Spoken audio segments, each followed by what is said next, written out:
വസ്തുവാണ്. അതാണ്. അപ്പോൾ ഭയങ്കരമായിട്ടത് നമ്മളെ ജ്വലിപ്പിക്കും.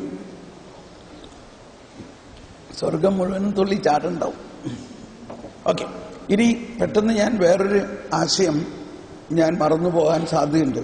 നമ്മുടെ ക്ലാസ്സിൻ്റെ ഇത് വേറൊരു ആശയമാണ്. അതായത് ബൈബിൾ എങ്ങനെ പഠിക്കുക.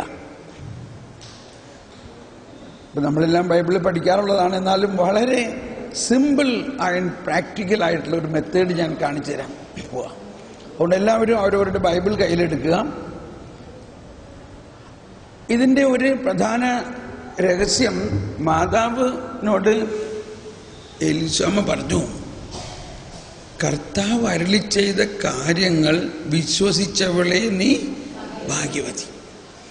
അപ്പോൾ ഇത് വലിയൊരു കാര്യമാണ്. നമ്മൾ ബൈബിൾ വായിച്ചെന്ന് അയച്ചുകൊണ്ട് കാര്യമില്ല.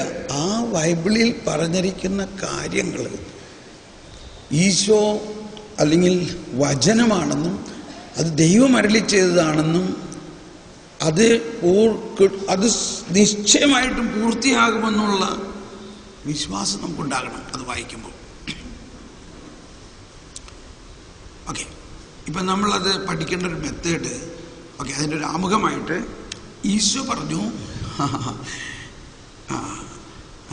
മത്തായി 13-ാം അധ്യായത്തിൽ 52-ാമത്തെ വചനം, 13:52.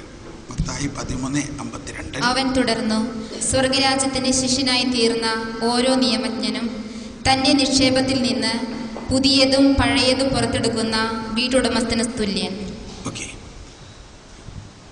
ഒന്നെല്ലാവരും കണ്ടോ? മത്തായി 13:52. ഒന്നുകൂടി വായിച്ച എല്ലാവരും അവരവരുടെ ബൈബിളിൽ നോക്കി ഒന്ന് വായിച്ച്. അവൻ തുടർന്നു, അവൻ സ്വർഗരാജ്യത്തിന്റെ ശിഷ്യനായി തീർന്ന ഓരോ നിയമജ്ഞനും തന്റെ നിക്ഷേപത്തിൽ നിന്ന് പുതിയതും പഴയതും പുറത്തെടുക്കുന്ന വീട്ടുടമസ്ഥന് തുല്യൻ. ഇത് ഒരു പഠന പദ്ധതിയെക്കുറിച്ച് കൂടിയാണ് ഈശോ പറയുന്നത്. എന്താ എൻ്റെ ആദ്യം പറഞ്ഞിരിക്കുന്നതിൻ്റെ അർത്ഥം? സ്വർഗരാജ്യത്തിൻ്റെ ശിഷ്യനായി തീർന്ന ഓരോ നിയമജ്ഞനും എന്ന് പറഞ്ഞാൽ എന്താ അർത്ഥം? നിയമജ്ഞൻ എന്ന് പറഞ്ഞാൽ ഫരിസേയനാണ്, നിയമജ്ഞനാണ്. അവര് ആരുടെ ശിഷ്യനായിരുന്നു? ഫരിസേയരുടെ ശിഷ്യനായിരുന്നു, ഇല്ലേ? ഫരിസേയരുടെ ശിഷ്യനായിരുന്ന നിയമജ്ഞൻ ഇപ്പോ യേശുവിൻ്റെ ശിഷ്യനായി. യേശുവിൻ്റെ ശിഷ്യനായതുകൊണ്ട് ആണ് ഇങ്ങനെ ഒരു എക്സ്പ്രഷൻ, സ്വർഗരാജ്യത്തിൻ്റെ ശിഷ്യനായി തീർന്ന എന്ന് പറഞ്ഞാൽ യേശുവിൻ്റെ ശിഷ്യനായി. അപ്പോൾ യേശുവിൻ്റെ ശിഷ്യനാവണേക്ക് മുമ്പ് ഇയാൾ പഴയ നിയമം മാത്രമേ പഠിച്ചിട്ടുള്ളൂ, ഇല്ലേ? മനസ്സിലായോ? അപ്പൊ ഇനി അയാൾ എന്ത് പഠിക്കണം? ഇനി അയാൾ പുതിയത് പഠിക്കണം. അതിന് ആ നാട്ടിലെ ഒരു കൾച്ചറാണ്. ആ നാട്ടിലെ കൾച്ചർ എവിടെയെല്ലാം വൈൻ, ഇപ്പോൾ ഇറ്റലിയിൽ ഉള്ള പലരുണ്ടല്ലോ ഇവിടെ. ഇറ്റലിയിൽ വീട്ടിൽ പോയി കഴിഞ്ഞാൽ ഊണ് കഴിക്കണ നേരത്ത് അവിടെ വൈൻ കുപ്പി അവിടെ മേശപ്പുറത്തുണ്ടാവില്ലേ? നമ്മുടെ ഇവിടെ വെള്ള കുപ്പി വയ്ക്കണ മാതിരിയുള്ളത്. അപ്പോൾ കുറച്ചും കൂടി വീടുകളിലേക്ക് നമ്മളൊരു ഗസ്റ്റായിട്ട് പോവുകയാണെങ്കിൽ അവർ 2 കുപ്പി വൈൻ കൊണ്ടുവരും. എന്താ? ഒന്ന് പഴയതും, അല്ലെങ്കിൽ ഒന്ന് പുതിയതും ഒന്ന് പഴയതും. എന്നിട്ട് ആദ്യം പുതിയ വീഞ്ഞ് തരും, പിന്നെ പഴയത് തരും. പുതിയ വീഞ്ഞ് കുടിച്ച് നമ്മളൊരുവിധം മത്ത് പിടിച്ച് കഴിയുമ്പോൾ പഴയ വീഞ്ഞ് തരും. ഇത് ഒരു നാട്ടു നടപ്പാണ്. ആ നാട്ടു നടപ്പിനെ ഈശോ ദൈവവചനം, അതായത് ഈ വചനം പഠിക്കുന്നതിൻ്റെ ഒരു ശൈലിയായിട്ട് ഈശോ അവിടെ അവതരിപ്പിക്കുകയാണ്.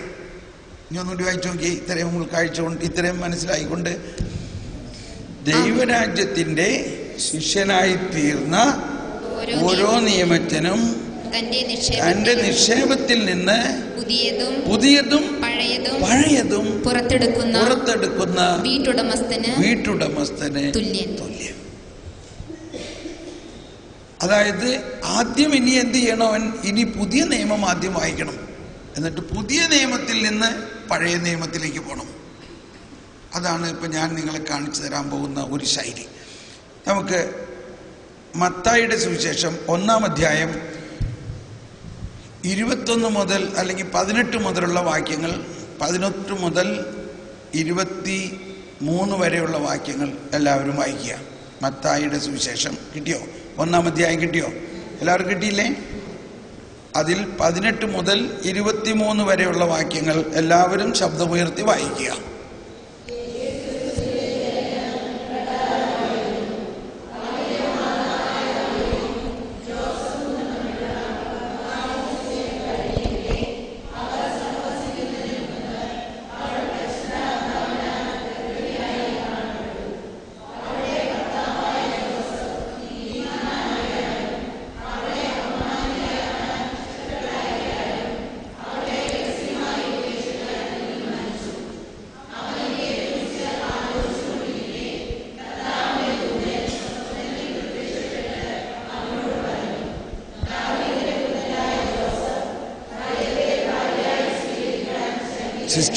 സിസ്റ്റർ വായിച്ചോ. അവൾ ഗർഭം ധരിച്ചിരിക്കുന്നത് പരിശുദ്ധാത്മാവിൽ നിന്നാണ്. അവൾ ഒരു പുത്രനെ പ്രസവിക്കും. നീ അവന് യേശു എന്ന് പേരിടണം. എന്തെന്നാൽ അവൻ തൻ്റെ ജനത്തെ അവരുടെ പാപങ്ങളിൽ നിന്ന് മോചിപ്പിക്കും. കന്യക ഗർഭം ധരിച്ച് ഒരു പുത്രനെ പ്രസവിക്കും. ദൈവം നമ്മോടുകൂടെ എന്നർത്ഥമുള്ള എമ്മാനുവേൽ എന്ന് അവൻ വിളിക്കപ്പെടും എന്ന് കർത്താവ് പ്രവാചകൻ മുഖേന അരുളി ചെയ്തത് പൂർത്തിയാകാൻ വേണ്ടിയാണ് ഇതെല്ലാം സംഭവിച്ചത്. ഓക്കെ, ഇപ്പം ഇവിടുത്തെ കോണ്ടെസ്റ്റ് മനസ്സിലാക്കുക. നമ്മൾ ഒരു പ്രാവശ്യം പറഞ്ഞു, ഔസേപ്പ് ഭയങ്കര അപ്സെറ്റാണ്. താൻ കല്യാണം കഴിക്കാൻ പോകുന്ന പെണ്ണ് ഗർഭിണിയാണെന്ന് അറിഞ്ഞിരിക്കുമ്പോൾ ഉണ്ടാകാവുന്നത് ഭയാനകമായ അവസ്ഥ. എന്നാൽ അത്രയും ഭയാനകമായ അവസ്ഥയിൽ ഔസേപ്പ് അന്നത്തെ നാട്ടുനടപ്പനുസരിച്ച്, ഫരിസേയരുടെ നീതി അനുസരിച്ച് ഒന്നും ചെയ്യാതെ, ഇവിടെയാണ് ഈ ദൈവത്തിൻ്റെ നീതിയുടെ ഒരു പ്രത്യേക അനുഭവം നമുക്കുണ്ടാകുന്ന ഒരു സാമ്പിളാണത്. നമ്മളെ സംബന്ധിച്ച് ഔസേപ്പ് പിതാവ് നമ്മുടെ ഒരു വളരെ വേണ്ടപ്പെട്ട ആളല്ലേ. അപ്പോൾ ഔസേപ്പ് പിതാവ് നീതിമാനാകയാൽ അവളെ അവഹേളനത്തിന് വിടാതെയും ആരോടും പറയാതെ മൗനമായി ഇരുന്നു. അപ്പോൾ തീരുമാനിച്ചത് ഒക്കെ വേറെ കാര്യം. പക്ഷെ ഈ സമയത്ത് ഇങ്ങനെ മൗനമായിട്ടിരിക്കുകയാണെങ്കിലും വളരെ പ്രക്ഷുബ്ധമായ മനസ്സുകൊണ്ട് കിടന്നിട്ട് ഉറക്കം വരുന്നില്ല. അങ്ങനെ ഉറങ്ങാൻ തുടങ്ങുമ്പോഴാണ് മാലാഖ സ്വപ്നത്തിൽ പറയുകയാണ്, അവളെ സ്വീകരിച്ചോളൂ. മറിയത്തെ എന്ന് വായിച്ചേ. മറിയത്തെ അവൾ ഒരു പുത്രനെ പ്രസവിക്കും. ഇല്ല, അതിനു മുമ്പ് അവൻ ഇതേക്കുറിച്ച് ആലോചിച്ചു കൊണ്ടിരിക്കെ കർത്താവിന്റെ ദൂതൻ സ്വപ്നത്തിൽ പ്രത്യക്ഷപ്പെട്ട് അവനോട് പറഞ്ഞു, ദാവീദിന്റെ പുത്രനായ ജോസഫ്, മറിയത്തെ ഭാര്യയായി സ്വീകരിക്കാൻ ശങ്കിക്കേണ്ട.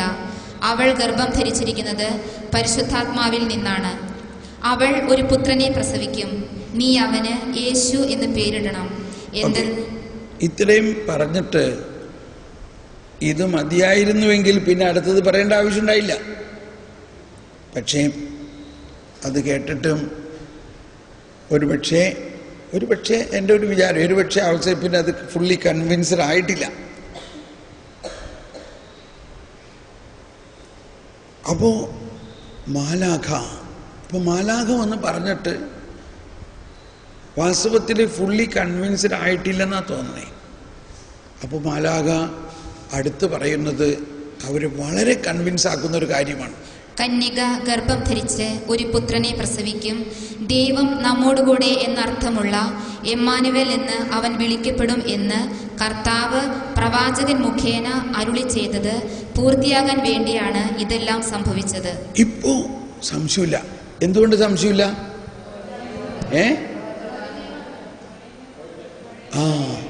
പഴയ നിയമം എല്ലാവർക്കും ബൈഹാർട്ടാ. പ്രവാചകൻ മുഖേന പറഞ്ഞിരിക്കുന്നത് പൂർത്തിയാകാൻ വേണ്ടിയാണെന്ന് പറഞ്ഞതോടെ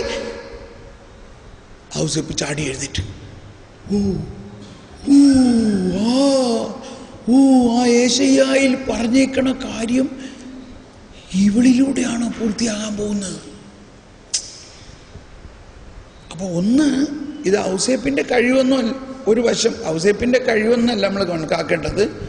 പരിശുദ്ധാത്മാവ് യേശു ഈ സംഭവത്തിന് 720-750 കൊല്ലം മുമ്പ് പ്രവചിച്ച ആ പ്രവചനം ആ പരിശുദ്ധാത്മാവിനാൽ പ്രേരിതനായി മാലാഖ പറയുകയാണ് ഇവിടെ.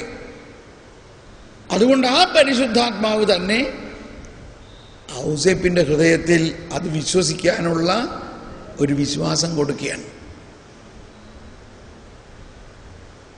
മനസ്സിലാവുന്നുണ്ടോ? ഉടനെ ഔസേപ്പ് ചെയ്യുന്നത് ഒരു ഹിസ്റ്റോറിക്കൽ കാര്യമാണ്. എന്താ ഹിസ്റ്റോറിക്കൽ എന്ന് പറഞ്ഞാൽ, ഔസേപ്പ് തൻ്റേതല്ലാത്ത ഒരു കുഞ്ഞിനെ സ്വീകരിക്കുകയാണ്. ഔസേപ്പിനറിയാം ആ കുഞ്ഞ് എൻ്റെ അല്ല. പക്ഷേ സമൂഹത്തിൻ്റെ മുമ്പിലെല്ലാം ഔസേപ്പ് അതിനെ കുഞ്ഞായിട്ട് തന്നെയല്ലേ സ്വീകരിക്കണേ. അതാണ് ഔസേപ്പ്. ജോസഫ് നിദ്രയിൽ നിന്നുണർന്ന് കർത്താവിന്റെ ദൂതൻ കൽപ്പിച്ചതുപോലെ പ്രവർത്തിച്ചു. ഓൾറൈറ്റ്. ഇനി അപ്പോൾ ഇവിടെ നമ്മുടെ വിഷയം, ഇനി നമ്മൾ എന്ത് ചെയ്യണം? ഇവിടെ ന്യൂ ടെസ്റ്റ്മെന്റിൽ ഈ ഭാഗം വായിച്ചു കഴിഞ്ഞപ്പോൾ പ്രവാചകൻ പറഞ്ഞിരിക്കുന്നത് പൂർത്തിയാകാൻ എന്ന് നമ്മൾ വായിച്ചു ഇല്ലേ?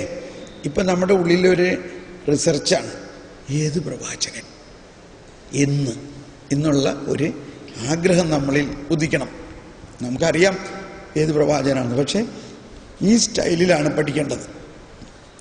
ഏത് പ്രവാചകനാണത്? യേശയ്യ. നമുക്ക് എങ്ങനെ മനസ്സിലായത് യേശയ്യാണെന്ന്? അതിൻ്റെ അടിക്കുറിപ്പിൽ എഴുതിയിട്ടുണ്ട്. അപ്പോൾ ആ അടിക്കുറിപ്പിലൊന്ന് വായിച്ച്, അപ്പോൾ 2:23 എന്ന് വായിക്കും. 1:23 സ്ഥാനത്ത് യേശയ്യ 7:14. ഇനി ഇവിടെ ഒരു വിരൽ വെച്ചിട്ട് ഇവരൊരു കാർഡ് വെച്ചിട്ട് യേശയ്യായുടെ ആമുഖത്തിലേക്ക് പോയിട്ട് ആദ്യം മനസ്സിലാക്കണം യേശയ്യ ഏത് കാലഘട്ടത്തിലാണ് ജീവിച്ചതെന്ന്. യേശയ്യ ഏത് കാലഘട്ടത്തിലാണ് ജീവിച്ചത്?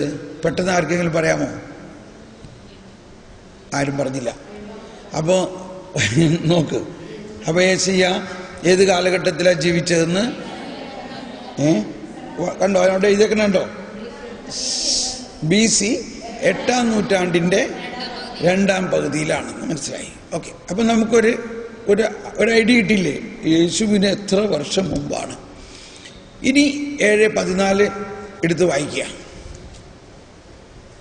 7:14 എടുത്ത് വായിക്കാം. എല്ലാവരും വായിക്കും. നിങ്ങൾക്കത് ഭയങ്കര ഒരു സ്പർശനാവും.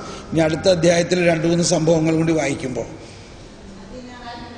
അതിനാൽ കർത്താവ് തന്നെ നിനക്ക് അടയാളം തരും. യുവതി ഗർഭം ധരിച്ച് ഒരു പുത്രനെ പ്രസവിക്കും. അവൻ ഇമ്മാനുവേൽ എന്ന് വിളിക്കപ്പെടും. ഇനി വീണ്ടും മത്തായിലേക്ക് വരിക. ഇപ്പം നമുക്ക് ഭയങ്കര ഒരു കണക്ഷൻ കിട്ടി. യേശുവിന് ഏകദേശം 750 വർഷം മുമ്പ് ജീവിച്ചിരുന്ന യേശയ്യായിലൂടെ കർത്താവ് അരുളി ചെയ്തത് ഇതാ ഇത്രയും വർഷങ്ങൾക്ക് ശേഷം പൂർത്തിയാകുന്നതാണ് എന്ന്. ഇത് ചുമ്മാ ആകസ്മികമായി ഉണ്ടായ ഒരു കാര്യമല്ല. ആ വചനം മാലാഖ ഉറക്കത്തിൽ അല്ലെങ്കിൽ രാത്രിയിൽ ജോസഫിനോട് പറഞ്ഞപ്പോൾ ജോസഫ് ഈസ് ഹീൽഡ്. ജോസഫിനെ പൂർണ്ണമായിട്ട് സിങ്കായി. ജോസഫിൻ്റെ അകത്ത് ഇത് സിങ്കായി. കാരണം ഇത് ഭർത്താവിൻ്റെ പദ്ധതിയാണ്. ആ പദ്ധതി ആയതുകൊണ്ട് ജോസഫിനെ ഈ രക്ഷകനായ യേശുവിൻ്റെ ഫോസ്റ്റർ ഫാദറായിട്ട് ദൈവം തിരഞ്ഞെടുത്തത് ഇപ്പോൾ ജോസഫ് സ്വീകരിച്ചപ്പോഴാണത്. ജോസഫ് സ്വീകരിക്കുകയാണ്. തൻ്റേതല്ലാത്ത ഒരു കുഞ്ഞിനെ അപ്പനായിട്ട് താനങ്ങ് സ്വീകരിക്കുകയാണ്. ആ സമയത്ത് അത് അതിൻ്റെ അകത്തുണ്ട്. ഓക്കെ. നമ്മളെ സംബന്ധിച്ച് വചനം പഠിക്കുമ്പോൾ ഇങ്ങനെ. ഇനി ഇതിനെ തുടർച്ചയായിട്ട് അടുത്ത അധ്യായം വായിക്കാം. 2-ാം അധ്യായം വായിക്കാം.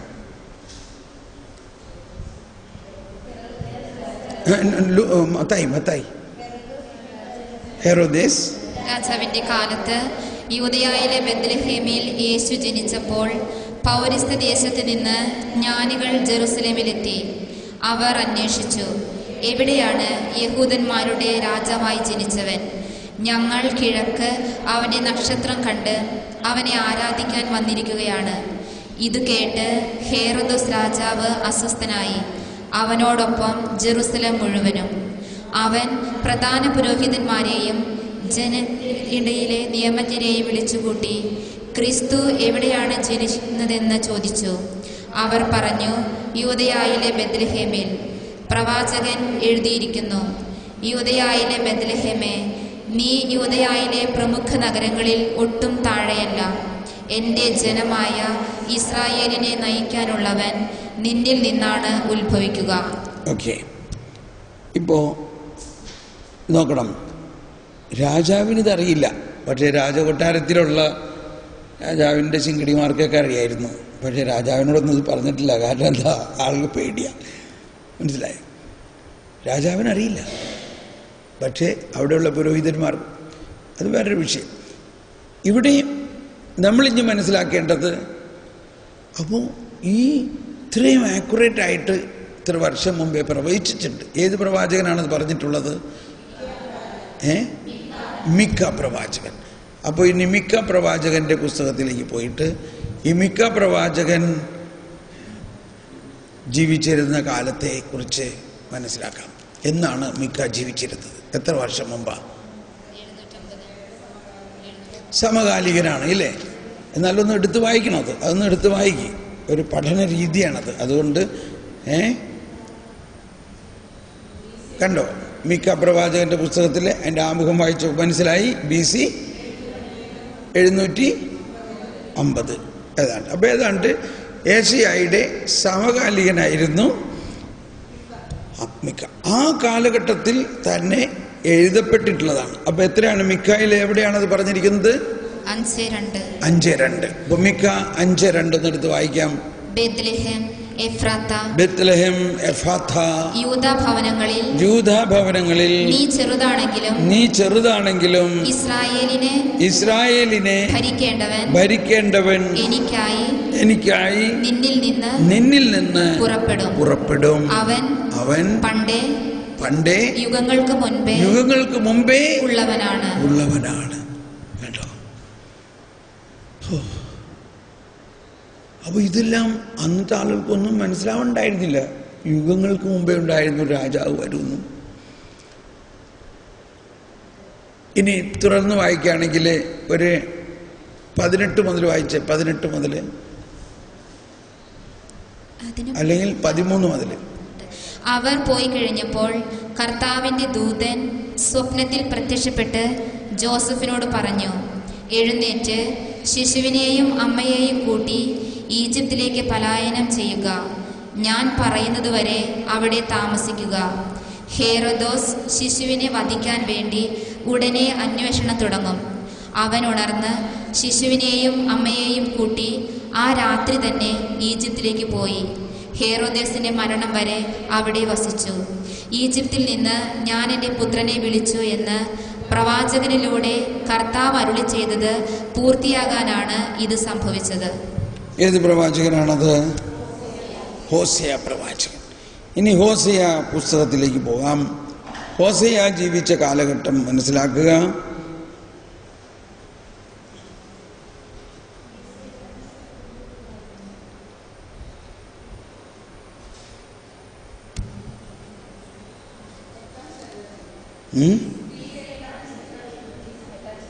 എട്ടാം. അപ്പോൾ ഇത് സെയിം സമയത്ത് തന്നെ അല്ലേ? ഏതാണ്ട് അതേ കോണ്ടംപററി തന്നെ, അതേ കാലഘട്ടത്തിൽ.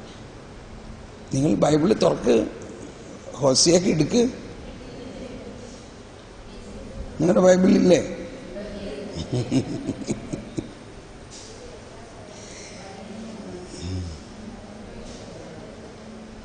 കണ്ടോ? ഹോസേയ കണ്ടോ? ഇനി ആ ഹോസേയയിൽ എത്രാമത്തെ അധ്യായത്തിൽ എത്രാമത്തെ വചനമാണത്? 11:1. അതൊന്നും എടുത്ത് വായിച്ചേ. ഇസ്രായേൽ ശിശുവായിരുന്നപ്പോൾ ഞാൻ അവനെ സ്നേഹിച്ചു. ഈജിപ്തിൽ നിന്ന് ഞാൻ എൻ്റെ മകനെ വിളിച്ചു.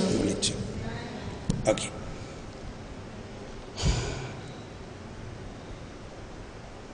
ഇതിപ്പോ ഈ ഈശോയുടെ വരവിന് മുമ്പ് ആരെങ്കിലും വായിച്ചാൽ ഇത്തരം മനസ്സിലാവോ ഇത് ഈശോയെക്കുറിച്ചാണെന്നൊക്കെ വല്ലതും? ഓക്കെ, അപ്പോൾ ഇനി വീണ്ടും നമുക്ക് മത്തായിലേക്ക് വരാം. തുറന്ന് വായിച്ചേ മത്തായി 2-ാം അധ്യായത്തിൽ. ജ്ഞാനികൾ തന്നെ കബളിപ്പിച്ചെന്ന് മനസ്സിലാക്കിയ ഹെറോദോസ് രാജാവ് രോഷാകുലനായി. അവരിൽ നിന്ന് മനസ്സിലാക്കിയ സമയമനുസരിച്ച് അവൻ ബെത്ലഹേമിലെയും സമീപ പ്രദേശങ്ങളിലെയും 2ഉം അതിൽ താഴെയും വയസ്സുള്ള എല്ലാ ആൺകുട്ടികളെയും ആളയച്ചു വധിച്ചു. ഇങ്ങനെ ജെറമ്യ പ്രവാചകൻ വഴി അരുളി ചെയ്യപ്പെട്ടത് പൂർത്തിയായി. റാമായിൽ ഒരു സ്വരം, വലിയ കരച്ചിലും മുറവിളിയും. റാഹേൽ സന്താനങ്ങളെക്കുറിച്ച് കരയുന്നു. അവളെ സാന്ത്വനപ്പെടുത്തുക അസാധ്യം, എന്തെന്നാൽ അവൾക്ക് സന്താനങ്ങൾ നഷ്ടപ്പെട്ടിരിക്കുന്നു. അവിടെ പ്രവാചകൻ ജെറമ്യ എന്ന് എഴുതിയിട്ടുണ്ടല്ലേ? ജെറമ്യ ഏത് കാലഘട്ടത്തിലാണ് ജീവിച്ചത്?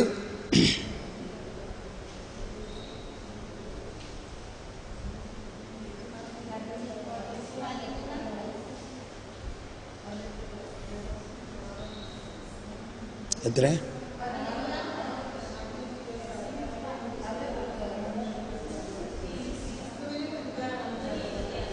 BC 626. ഓക്കെ, അപ്പോൾ ഇപ്പോൾ നമുക്കൊരു ബയോഗ്രാഫി കിട്ടിയില്ല, ഒരു കംപ്ലീറ്റ് ഡയറക്ഷൻ കിട്ടി. ഇനി തുറന്നു വായിക്കാം, മത്തായിലേക്ക് വരാം.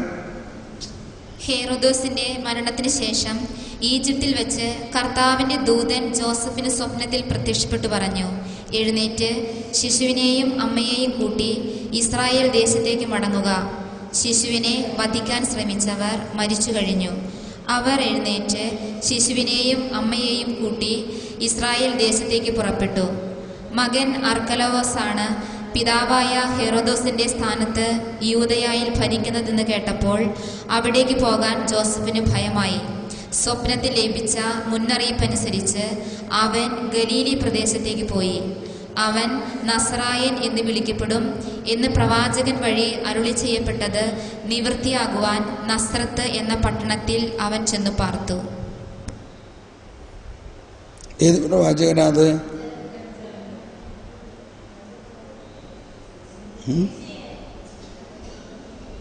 ഏത് പ്രവാചകനാ? ഇതിനകത്തില്ല. ആരുടെയെങ്കിലും ബൈബിളിലുണ്ടോ?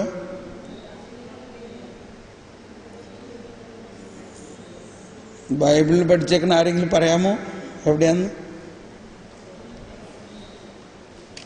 ഓക്കെ, അത് നീ കണ്ടുപിടിച്ചാൽ മതി. അപ്പം ഇപ്പം ഇത്രയും വായിച്ചപ്പോൾ നിങ്ങൾക്ക് എന്താ തോന്നണേ? ഈ രീതിയിൽ വായിച്ചപ്പോൾ നിങ്ങൾക്ക് എന്തെങ്കിലും ഒരു സ്പാർക്ക്, എന്തെങ്കിലും ഒരു ഉള്ളിലൊരു പ്രത്യേകത തോന്നിയോ? ഒന്ന് പറഞ്ഞാരെങ്കിലും. പഴയ നിയമത്തിൻ്റെ പൂർത്തീകരണമാണ് പുതിയ നിയമം തോന്നി. പിന്നെ എന്ത് തോന്നി? അച്ഛന്മാരൊന്നും പറയാത്ത അവിടെ നമ്മുടെ ബൈബിൾ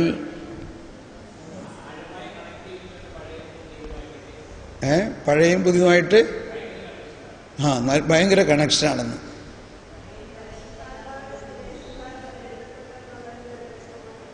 പരിശുദ്ധാത്മാവ്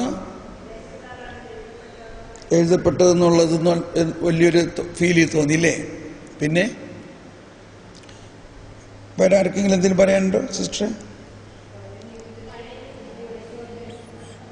ഓക്കെ, അപ്പം ഇതിൻ്റെ പറയാൻ പറ്റാത്ത തരത്തിലുള്ള ഒരു കാര്യം ഇതിനകത്തുള്ളത്, ഇങ്ങനെ നമ്മൾ വായിക്കുമ്പോൾ നമ്മുടെ വിശ്വാസം വർദ്ധിക്കും.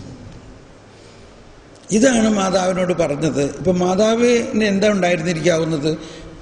ഗബ്രിയേൽ വന്ന് പറഞ്ഞപ്പോൾ മാതാവ് ഉടനെ ഓർത്തു, ആ യേശയ്യായിൽ പറഞ്ഞിരിക്കുന്ന വചനം ഇപ്പോൾ എന്നിൽ പൂർത്തിയാകാൻ.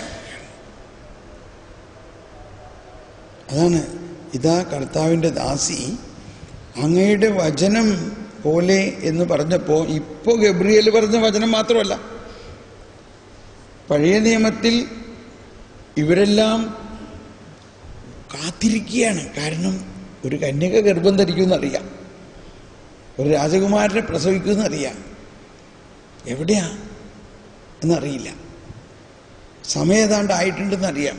അപ്പോൾ മാതാവ് അതങ്ങ് വിശ്വസിക്കാൻ പറ്റി.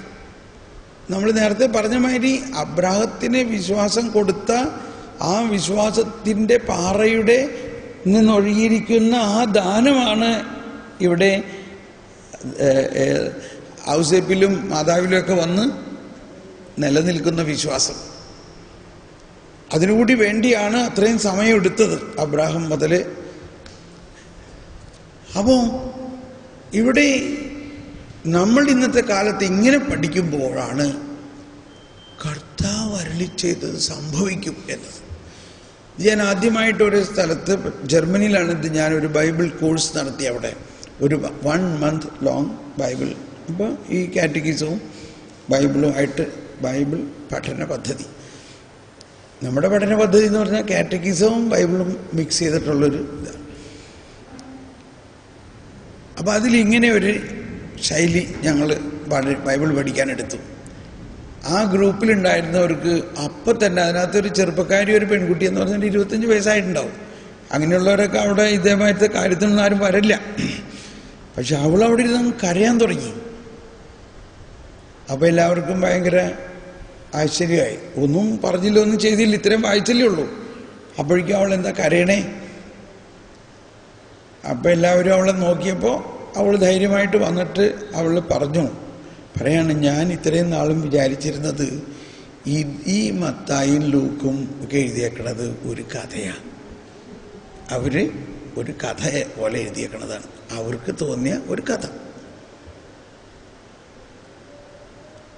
പക്ഷേ ഇപ്പോഴെനിക്ക് മനസ്സിലായി, ഇത് കഥയല്ല, ഇത് ഒരു കഥയല്ല, ഇത് അവർക്ക് ഇഷ്ടമായിട്ട് തോന്നിയത് അവരെഴുതിയതുമല്ല. ഇത് ശരിക്കും കർത്താവ് അരുളി ചെയ്ത കാര്യങ്ങൾ എഴുതുകയും അത് കൃത്യസമയത്ത് സംഭവിക്കുകയും ചെയ്തിരിക്കും. ഞാൻ എന്തോ ഒരു വണ്ടിയായിരുന്നു, ഇതെനിക്ക് ഇത്രയും നാളും മനസ്സിലായില്ലല്ലോ. അപ്പോൾ അതിൻ്റെ ആ റിപ്പൻറ്റൻസ് കൊണ്ടും ഇത് അറിഞ്ഞപ്പോൾ ഉണ്ടായ വലിയ തുടിപ്പ് കൊണ്ടാവുന്നത്. ഇത് കഴിഞ്ഞപ്പോൾ ഒരു പ്രായമായ ഒരാൾ, അയാൾക്ക് 75 വയസ്സുണ്ട്. അയാൾ വന്നിട്ട് പറയാണ്, ഞാൻ ഒരു ഇൻ്റർനാഷണൽ ബാങ്കിൻ്റെ ചീഫ് എക്സിക്യൂട്ടീവ് ഓഫീസറായിട്ട് റിട്ടയർ ആയ ആളാണ്. അപ്പോൾ ഒന്ന് ആലോചിച്ച് നോക്കി, എന്തോ ഒരു വലിയ പൊസിഷൻ. ഞാൻ ഒരുപാട് രാജ്യങ്ങളിൽ പോയിട്ടുണ്ട്, ഒരുപാട് കാര്യങ്ങൾ പഠിച്ചിട്ടുണ്ട്. പക്ഷേ ഞാൻ ഒരിക്കലും ബൈബിളിനെ ഈ രീതിയിൽ പഠിച്ചിട്ടില്ല. മാത്രമല്ല ഇത്രയെല്ലാം പലതും അറിഞ്ഞിട്ടുണ്ടെങ്കിലും ബൈബിളിനെ കുറിച്ച് എൻ്റെയും ബോധ്യം ഇത് ഒരു കഥയാണെന്നായിരുന്നു. പക്ഷേ എൻ്റെ ജീവിതത്തിൻ്റെ സായാഹ്നത്തിലെങ്കിലും എനിക്ക് ഈ സത്യം മനസ്സിലായി, ഇതൊരു കഥയല്ല, ഇത് ദൈവം തന്നെയാണെന്ന് എനിക്കിപ്പോൾ മനസ്സിലായി. എനിക്കങ്ങ് അത്ഭുതം തോന്നി. ദൈവമേ, വിശ്വാസത്തിൻ്റെ ശക്തമായ ഒരു എക്സ്പ്രഷൻ കണ്ടോ. അത് കഴിഞ്ഞപ്പോൾ അവിടെയൊക്കെ റിലീജിയൻ ടീച്ചേഴ്സ് എന്ന് പറഞ്ഞാൽ 4 വർഷം തിയോളജി പഠിക്കണവർ. അങ്ങനെ 4 വർഷം തിയോളജി പഠിച്ചിട്ടുള്ള ഒരു റിലീജിയൻ ടീച്ചർ വന്നിട്ട് പറയാണ്, ഞാൻ 4 വർഷം തിയോളജി പഠിച്ചതാണ്, പക്ഷേ ഞങ്ങൾ ഇതുപോലെ ബൈബിൾ പഠിച്ചിട്ടില്ല. ഇതിപ്പോൾ ഇത്രയും സമയം കൊണ്ട് എനിക്ക് ഭയങ്കര ഒരു ഉൾക്കാഴ്ച കിട്ടിയിരിക്കുകയാണ്. എന്താണെന്ന് എനിക്ക് മുഴുവനും പറയാൻ പറ്റുന്നില്ല. പക്ഷെ എൻ്റെ ഉള്ളിൽ ഒരു പുതിയ ലോകം തുറന്നേക്കണമാതിരി എനിക്ക് തോന്നാണ്. ഇതിങ്ങനെ മുഴുവനും ഞാൻ ഇനി വായിക്കും, ഈ പുതിയ നിയമം മുഴുവനും ഇങ്ങനെ വായിക്കും. എൻ്റെ ഒരു വിനീതമായ അഭിപ്രായം, നിങ്ങളൊരു ഹോംവർക്കായിട്ട് ഈ ധ്യാനം കഴിഞ്ഞാൽ ഈ 4 ഗോസ്പൽ, അറ്റ്ലീസ്റ്റ് ഒരു ഗോസ്പൽ വായിക്കുമ്പോഴേക്കും മുഴുവനും കവർ ചെയ്യും. ഒരു ഗോസ്പൽ കണിശമായിട്ടും ഈ രീതിയിൽ വായിക്കണം. അപ്പോൾ നമുക്ക് ഈ രക്ഷാകര പദ്ധതിയുടെ അല്ലെങ്കിൽ പുതിയ നിയമത്തിൻ്റെ മുഴുവനും ഓൾഡ് ടെസ്റ്റ്മെൻറ്റ് കണക്ഷൻ മനസ്സിലാവും. അതായത് പഴയ നിയമത്തിലുള്ള പുതിയ നിയമം മനസ്സിലാവും. പഴയ നിയമത്തിലുള്ള പുതിയ നിയമം അങ്ങനെ മനസ്സിലാക്കി വായിക്കുമ്പോഴാണ് നമ്മുടെ വിശ്വാസം അതിശക്തമായൊരു വിശ്വാസമായി മാറുന്നത്. ഇതെന്നിട്ട് ഞാൻ തന്നെ ഇത് പ്രാക്ടീസ് ചെയ്തിട്ടുണ്ട്. കുറച്ച് എനിക്ക് പെട്ടെന്ന് എൻ്റെ വിശ്വാസത്തിലൊരു വളർച്ച കിട്ടി. ഒരു കാലഘട്ടത്തിൽ എന്നോട് കർത്താവ് പറഞ്ഞിട്ട് ഞാൻ എഴുതി വെക്കണ്ടെങ്കിലും എനിക്കത് മുഴുവനും വിശ്വസിക്കാൻ പറ്റുന്നില്ല. ഇത് എഴുതിയതൊക്കെ സംഭവിക്കുമോ? ആരാധനയുണ്ട്. നമുക്കൊരു 7:30 അരമണിക്കൂർ. അത് കഴിഞ്ഞ് ഇങ്ങനത്തെ എക്സർസൈസ് കഴിഞ്ഞപ്പോൾ എനിക്ക് ഭയങ്കര വിശ്വാസം. കർത്താവ് പറഞ്ഞു, ഞാൻ എഴുതി, ഇത് സംഭവിക്കാനേ. അപ്പോൾ ഓൾഡ് ടെസ്റ്റ്മെൻറ്റും ന്യൂ ടെസ്റ്റ്മെൻറ്റും സെപ്പറേറ്റ് വായിച്ചാൽ മാത്രം പോരാ, കർത്താവ് അരുളി ചെയ്ത കാര്യങ്ങൾ സംഭവിക്കും എന്ന് വിശ്വസിച്ചവളെ നീ ഭാഗ്യവതി. ബൈബിള് വായിച്ചാൽ മാത്രം പോരാ, അതിൽ പറഞ്ഞിരിക്കുന്ന കാര്യങ്ങൾ സംഭവിക്കും എന്ന പൂർണ്ണമായ വിശ്വാസം കിട്ടുന്നതിനെ സാധാരണഗതിയിൽ അങ്ങനെ കിട്ടണമെന്നില്ല. മനസ്സിലാവുണ്ടോ? അത് കിട്ടുന്നത് ഈ രീതിയിൽ നമ്മളൊരു 10 ഫ്രേസ് എടുത്താൽ മതി. ഒരു 10 പോയിന്റ് എടുക്കുകയാണെങ്കിൽ, അതവിടെ പറഞ്ഞു, ഇവിടെ സംഭവിച്ചു, അവിടെ പറഞ്ഞത് സംഭവിച്ചു. അതിൻ്റെ അർത്ഥം ഈ പറഞ്ഞതെല്ലാം സംഭവിക്കും എന്ന ഒരു സെറ്റിംഗ് നമ്മളുടെ അകത്തൊരു സെറ്റിംഗ് ആയിട്ട് മാറും. അപ്പോൾ ഇങ്ങനെ നിങ്ങൾ ബൈബിൾ പഠിക്കുകയും എല്ലാവരെയും ഇത് പഠിപ്പിക്കുക. ഇതിപ്പോൾ ഇത്രയും സമയം എടുത്തുള്ളൂ. ഇത് നമ്മളുടെ ഫാമിലി യൂണിറ്റിലും കാറ്റഗീസ് സ്കൂളിലും പാരിഷുകളിലും ഈവൻ ഇൻഡിവിജ്വലായിട്ട് ഏതെങ്കിലും ഒരു കുട്ടിക്ക് വിശ്വാസം കുറവാണെന്ന് തോന്നുകയാണെങ്കിൽ നീ വിശ്വാസത്തിന് വേണ്ടി പ്രാർത്ഥിക്കുന്നു പറയാം, അതൊക്കെ പറയാം. പക്ഷേ ആദ്യം പറയേണ്ടത് ഇങ്ങനൊരു എക്സർസൈസ് കൊടുക്കുക. മോളെ, നീ ഇന്ന് ചെന്നിട്ട് ഇതിങ്ങനെ വായിച്ചിട്ട് ഇതിൻ്റെ ഈ അടിക്കുറിപ്പ് നോക്കിയിട്ട് ഇതിൻ്റെ പഴയ നിയമത്തിലേക്ക് വായിക്കണം. ഇങ്ങനെ നീ ഒന്ന് ചെയ്യ്, എന്നിട്ട് എന്നോട് വന്ന് വിവരം പറയും. അങ്ങനെ വിടരുത്, എന്നോട് വന്ന് റിപ്പോർട്ട് ചെയ്യാൻ പറയണം 2 ദിവസം കഴിഞ്ഞിട്ട്. അപ്പോൾ അവർ പറയും, ഇപ്പോഴല്ലേ മനസ്സിലായത് ഈ അടിക്കുറിപ്പിൽ വലിയ കാര്യമുണ്ടെന്ന്.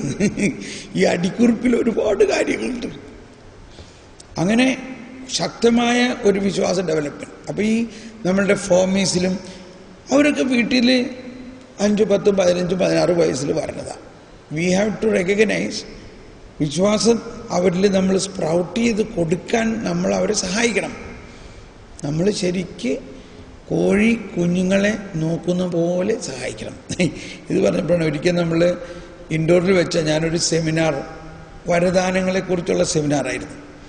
അതിനകത്ത് സിസ്റ്റേഴ്സും അച്ഛന്മാരും എല്ലാവരും ഉണ്ട്.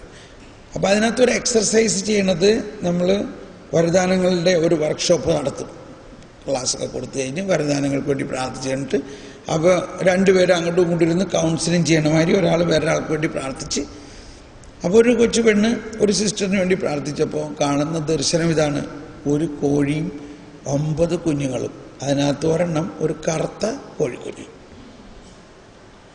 അപ്പോൾ ഈ കൊച്ചിനൊന്നും മനസ്സിലായില്ല.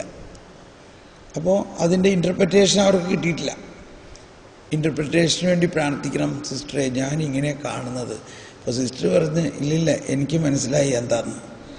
എന്നിട്ട് സിസ്റ്റർ വന്ന് സാക്ഷ്യം പറഞ്ഞു. അത് എന്താണെന്ന് വെച്ചാൽ, ഞാൻ നോവീസ് മിസ്ട്രസ്സാണ്, എനിക്കിത് ഒട്ടും ഇഷ്ടമില്ല നോവീസ് മിസ്ട്രസ് ആവണമെന്ന്. എൻ്റെ നോവീസുകളിൽ 9 പേരുണ്ട്, അതിനകത്ത് ഒരു ആഫ്രിക്കക്കാരിയാണ്. അപ്പോൾ കറക്റ്റ് എനിക്ക് മനസ്സിലായി, കർത്താവ് എന്നോട് ഇത് സ്വീകരിക്കാൻ പറയാണെന്ന് മനസ്സിലായി. കണ്ട? അപ്പോൾ അതൊരു സിമ്പിളായിട്ട് എനിക്ക് തോന്നുകയാണ്. ഒരു നോവീസ് മിസ്ട്രസ് എന്ന് പറഞ്ഞാൽ ഒരു കോഴി, തള്ളക്കോഴി കുഞ്ഞുങ്ങളെ ഇങ്ങനെ കൊണ്ടു നടക്കണ ഒരു സ്റ്റൈൽ. ഓക്കെ, അപ്പോൾ അവരെ ഡെവലപ്പ് ചെയ്യണതിന് ഇത് നല്ല ഒരു മെത്തേഡാണ്. ഓക്കെ, അപ്പോൾ നമുക്ക് തൽക്കാലം ഇവിടെ ഈ ക്ലാസ് നിർത്താം. വിശ്വാസ വളർച്ചയ്ക്ക് ബൈബിൾ പഠിക്കുന്നതിൻ്റെ ഒരു മെത്തേഡ്. ഇനി എനിക്ക് ബൈബിളിനെ കുറിച്ച് ഒരുപാട് പറയാനുണ്ടായിരുന്നു, പക്ഷെ ഇനിയിപ്പോൾ അതൊന്നും പറയാൻ സമയമില്ല. തമ്പുരാൻ നിങ്ങൾക്ക് വേറെ എപ്പോഴെങ്കിലും അത് നടത്തിത്തരും. ഇനി നമ്മൾ പഠിക്കാൻ പോകുന്നത് മരണം, ശുദ്ധീകരണ സ്ഥലം ഇതൊക്കെയാണ് ഇല്ലേ. അതായത് ദൈവരാജ്യം ആദ്യം നിങ്ങൾ ഒരു മിനിറ്റ് ഇതൊന്ന് പോസ് ചെയ്തോട്ടെ. സിസ്റ്റർ അല്ലെങ്കിൽ ഞാൻ തന്നെ വായിക്കാം അത്.